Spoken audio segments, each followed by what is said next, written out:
చిత్రపురిపై మంత్రి కన్ను. Housing society సభ్యులు నిరాకరించడంతో కక్ష సాధింపు.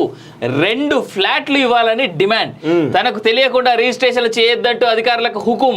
శాఖతో సంబంధం లేకుండా జోక్యం. మంత్రికి ఆఫీసర్ల సపోర్ట్. నిలిచిపోయిన క్రయ విక్రయాలు. ఆందోళన లబ్ధిదారులు. సీఎం దృష్టికి వ్యవహారం.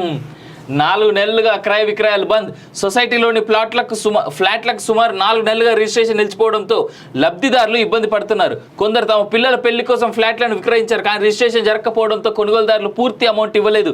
ఫలితంగా ఆ పెళ్లిలు వాయిదా పడ్డాయి. కొందరు లోన్ ద్వారా ఫ్లాట్లను కొనుగోలు చేశారు, కానీ రిజిస్ట్రేషన్ నిలిచిపోవడంతో బ్యాంకులు లోన్ అమౌంట్ను విడుదల చేయడం లేదు. చాలా పెద్ద కమ్యూనిటీ ఇది. హైదరాబాద్లోని చిత్రపురి కాలనీపై ఓ మంత్రి కన్నేశాడని ప్రచారం జోరుగా జరుగుతున్నది. ఆ కాలనీలో వాటా ఇవ్వాలని బెదిరింపులు దిగుతున్నట్టు సమాచారం. అందుకు హౌసింగ్ సొసైటీ అంగీకరించకపోవడంతో తన పవర్ను ఉపయోగించి రిజిస్ట్రేషన్లు అడ్డుకుంటున్నట్టుగా తెలుస్తున్నది. దీంతో ఆ కాలనీలో ఫ్లాట్లను క్రయ విక్రయాలు నిలిచిపోయాయి. ఎవరైనా ధైర్యం చేసి ఎందుకు రిజిస్ట్రేషన్లు చేయరు అని అడిగితే అధికారులు బెదిరిస్తున్నట్టుగా ఆరోపణలు వినిపిస్తున్నాయి. 7వ పేజీ కదా. ఆ నోట ఈ నోట సీఎం దృష్టికి వెళ్ళినట్టు సమాచారం. ముందు పలకరింపు, తర్వాత బెదిరింపు. ఇది అసలు ఎవరు మంత్రి నాకు అర్థం కావట్లేదు. కాంగ్రెస్ అధికారులకు వచ్చిన తర్వాత కొన్ని రోజులకే చిత్రపురి హౌసింగ్ సొసైటీ ప్రతినిధులకు ఓ మంత్రి కౌరు పెట్టారు. దీంతో సభ్యులు సదరు మంత్రి కలిశారు. యోగక్షేమాలు మాట్లాడిన తర్వాత సొసైటీ విషయాలపై ఆయన ఆరా తీశారు. సపోర్ట్గా ఉంటారని భరోసా కల్పించారు. ఇప్పటి నుంచి తాను చెప్పినట్టుగా నడుచుకోవాలని సూచిస్తూ కాలనీలో వాటా ఇవ్వాలని తనకు 2 ఫ్లాట్లు కేటాయించాలని ప్రతిపాదన పెట్టినట్టు సమాచారం. దీంతో సొసైటీ ప్రజలు ఒక్కసారిగా షాక్ గురయ్యారు. మళ్ళీ వచ్చి కలుస్తామని చెప్పి అక్కడి నుంచి వెళ్ళిపోయారు. 2 రోజులు గడుస్తున్న సొసైటీ ప్రజలు మళ్ళీ రాకపోవడంతో మంత్రి కక్ష సాధింపు చర్యలు మొదలుపెట్టినట్టు సమాచారం. జిల్లాకు చెందిన రిజిస్ట్రేషన్ శాఖ అధికారులకు ఫోన్ చేసి చిత్రపురి కాలనీలో తనకు తెలియకుండా ఒక్క ఫ్లాట్స్ అయితే రిజిస్ట్రేషన్ చేయొద్దని ఆదేశించినట్టు తెలుస్తున్నది. దీంతో ఆ కాలనీ ప్లాట్లను అధికారులు రిజిస్ట్రేషన్ చేయడం లేదని ప్రభుత్వంలోని విశ్వసనీయ వర్గాల ద్వారా తెలిసింది. సో శాఖతో సంబంధం లేకున్నట. అంటే శాఖతో సంబంధం లేదంటే మరి ఏందో మరి వివాదాలకు కేర్ ఆఫ్. వాస్తవంగా కూడా మరి ఎవరు మంత్రి అనేది నాకు అసలు కనీసం ఇన్ఫర్మేషన్ కూడా రావట్లేదు. అంటే చిత్రపురి సొసైటీ ఏదో ఇక్కడ ఈ తెలుగు సినిమా పరిశ్రమలో ఈరోజు క్యారెక్టర్ ఆర్టిస్టులుగా ఉన్నటువంటి చిన్న నటులు, కమెడియన్స్ కావచ్చు, హీరోలు కాకుండా కింది స్థాయి వ్యక్తులు ఎవరైతున్నారో వాళ్ళ కోసం ఒక సంక్షేమం కోసం ఈరోజు ఈ ల్యాండ్ను ప్రభుత్వం ఇవ్వడం జరిగింది. అక్కడ సొసైటీ వాళ్ళు అక్కడ ప్లాట్లను కొనుక్కొని ఈ అపార్ట్మెంట్స్లో కొంత ధరకు తక్కువ ధరకి ఈరోజు వాళ్ళ అపార్ట్మెంట్ కొనుక్కున్నారు వాస్తవంగా. సో ఇలా జరుగుతున్న క్రమంలో చాలా మంది కూడా ఈరోజు దీనిలో ప్లాట్లను అమ్ముకొని ఈరోజు చిత్రపురి కాలనీ కాదు వాస్తవం చెప్పాలంటే, అది జనరల్ కాలనీ వాస్తవం చెప్పాలంటే. సో చాలా అక్రమాలు జరిగినాయి. చిత్రపురి అంటేనే అది వివాదాలకు, అవినీతికి, అక్రమాలకు అడ్డాగా చెప్పొచ్చు వాస్తవంగా. సో దీన్ని అదనుగా వేసుకున్నటువంటి సదరు మంత్రి నాకు కూడా 2 ఫ్లాట్లు కావాలని చెప్పేసి ఈరోజు ఆ సొసైటీ వాళ్ళని అడగడంతో వాళ్ళు కంగు తిన్నారు వాస్తవంగా. మూడు ఉన్నాయన్న. అవును, యూహెచ్జి, ఎల్హెచ్జి, ఎంహెచ్జి. ఈ మూడిట్లో యూహెచ్జి, ఎల్హెచ్జి చిన్నవి, సింగిల్ బెడ్రూమ్, డబుల్ బెడ్రూమ్. ఈ ఎంహెచ్జి లేదంటే యూహెచ్జి అనుకుంటా ఏదో మొత్తం డూప్లెక్స్ ఫ్లాట్లు అవి. సో ఇక ఏంది నానక్రామ్గూడలో ఉన్నటువంటి ఏరియా ఏమో ఎట్లా వదులుతారు. బొమ్మ బంద్. 10 రోజుల పాటు సినిమా హాళ్లు మూసివేత. రాష్ట్రంలో రేపటి నుంచి 10 రోజుల పాటు సింగిల్ స్క్రీన్ థియేటర్లు బంద్ కానున్నాయి. ప్రస్తుతం సినిమాలు విడుదల లేకపోవడంతో థియేటర్లు నడపడం పెనుభారంగా మారడంతో సింగిల్ స్క్రీన్ థియేటర్లు మూవేయడానికి సిద్ధపడ్డారు. అనుమతుల రద్దుకు బదులు ఫైన్లు. రాష్ట్రంలో పలు ప్రభుత్వ, ప్రైవేట్ కాలేజీలకు నోటీసులు. సౌకర్యాలు, స్టాఫ్ సమకూర్చుకోకుంటే భారీగా జరిమానాలు హెచ్చరిక అంటూ ఒకరిని చూస్తా ఉన్నాం. మెడికల్ కాలేజీకు ఎన్ఎంసీ కొత్త రూల్ అంటూ ఒకరిని చూస్తా ఉన్నాం. మెడికల్ కాలేజీ రూల్స్ చాలా స్ట్రిక్ట్ గా ఉండాల్సింది వాస్తవంగా. కానీ ఈరోజు కొన్ని కాలేజీలు రూల్స్ కు విరుద్ధంగా నడుతున్నట్టు చాలా స్పష్టంగా మనకు తెలుస్తా ఉంది వాస్తవంగా. శాసన మండలికి పంపుతారో, శ్మశానానికి పంపుతారో, ఏం నిర్ణయం తీసుకుంటారో మీ ఇష్టం. ఈయన కూడా ఇటువంటి కామెంట్లు చేస్తే ఏమంటాం. స్థానిక ఎన్నికలకు గెట్ రెడీ. కేడర్కు కాంగ్రెస్ సూచన. వచ్చే నెల చివరి వారంలో ఉండొచ్చని హింట్. అసెంబ్లీ, లోక్సభ ఎన్నికల్లో కష్టపడిన వారికి ప్రయారిటీ. వారి వివరాలు సేకరించాలని డీసీసీలకు టీపీసీసీ ఆదేశం. అయిపోయి తెలంగాణ పాలన ఏడున్నది. కాంగ్రెస్ ఒకే స్థానానికి పరిమితం. 7 సెగ్మెంట్లో బీఆర్ఎస్ విజయం పక్కా. నేను ప్రత్యేకంగా సర్వే చేయించా.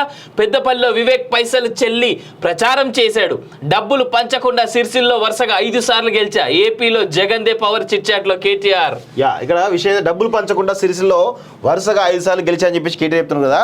నిజంగా కేటీఆర్కు చిత్తశుద్ధి ఉంటే చర్చకు రాజుద్దాం. సిరిసిల్లలో 10,000 వంచలేదు, నువ్వు 5,000 నుంచి 10,000 రూపాయలు పంచి గెలిచినావు. నువ్వు అసలు ఆ ఎన్నికల్లో, గతంలో ఎన్నికల్లో నువ్వు ఓడిపోతావు ఒకటి పెద్ద వేవ్ క్రియేట్ అయింది వాస్తవంగా చెప్పాలంటే. అది తెలుసుకున్నటువంటి నువ్వు ఇమీడియట్ గా ఓటుకు 5,000 నుంచి 10,000 రూపాయలు వంచలేదా? సిగ్గుండాలి, పంచలేదు గించలేదు అని కూడా మాట్లాడడానికి. సరే అన్న, పంచలేదు కదా, రిజైన్ చేయను, మళ్ళీ పెడదాం. పోనీ ఈసారి ఎలక్షన్ ఖర్చులు మేము పెట్టుకుంటాం, ఎలక్షన్ కమిషన్ కి అప్పులు చేస్తామో ఏం చేస్తావో చేస్తాం. దమ్ముంటారా? రిజైన్ చేసిరా, రీపోలింగ్ చేసి నంగా నిలబడి మాట్లాడుతా ఉన్నావు. మీ అయ్యి అట్లా తయారైన, నువ్వు ఇట్లా తయారైనావు. మీకు అధికారం పోయిన తర్వాత పిచ్చోళ్ళు తయారైన వాస్తవం చెప్పాలంటే. తెలంగాణలో నిశ్శబ్ద విప్లవం, రిజల్ట్స్ తర్వాత రాష్ట్రంలో నూతన అధ్యాయం. బీజేపీకి అనుకూలంగా మారిన మజ్లిస్ తీరు, రాష్ట్రంలో బీఆర్ఎస్ అస్తిత్వం కనుమరుగు. రిగ్గింగ్ జరిగిన ప్రాంతాల్లో రీపోలింగ్ నిర్వహించాలి. BJP state chief Kishan Reddy. MIM rigging చేసింది, హైదరాబాద్ సెగ్మెంట్లో రీపోలింగ్ జరపాలి. బీజేపీ ఎంపీ అభ్యర్థి మాధవి లత డిమాండ్. సో పాకిస్తాన్కు మోడీ లాంటి లీడర్ కావాలి, భారత్కు మళ్ళీ ఆయనే ప్రధాని. పాక్ అమెరికన్ వ్యాపారవేత్త సాజిద్ తరార్ అంటూ కూడా చూస్తా ఉన్నాం. ఇంటర్నెట్ షట్డౌన్లో భారత్ టాప్, వరుసగా 6వ ఏటా మొదటి స్థానం. 2023లో 116 సార్లు ఇంటర్నెట్ బంద్ అంటూ కూడా చూస్తా ఉన్నాం.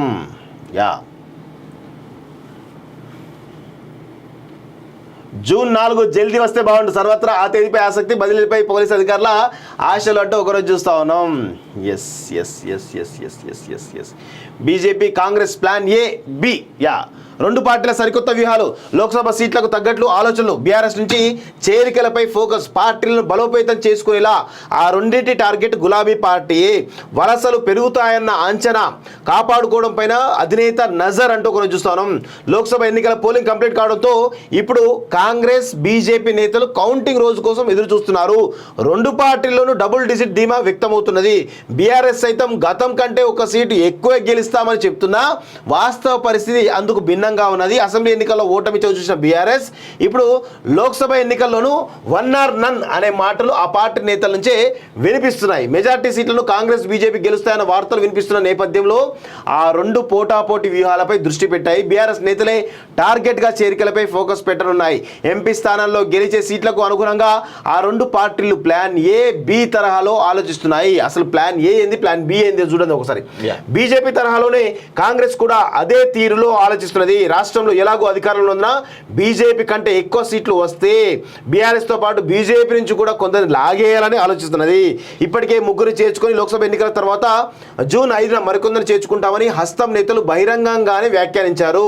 పీసీసీ చీఫ్ గా ఉన్న సీఎం రేవంత్ సైతం ఎవరిని ఎప్పుడు చేర్చుకోవాలో మాకు స్పష్టత ఉన్నది, దానికి టైం ఉంటుంది అని కామెంట్ చేశారు. కాంగ్రెస్ డోర్లు తెరిచి చేరికలను స్పీడ్ చేయాలన్నది ఆ పార్టీ ప్లాన్ ఏ. ఒకవేళ ఆశించగా సీట్లు రాకపోయినా లేక బీజేపీ కంటే తగ్గిన సొంత పార్టీలో నేతల నుంచే వచ్చే అసంతృప్తి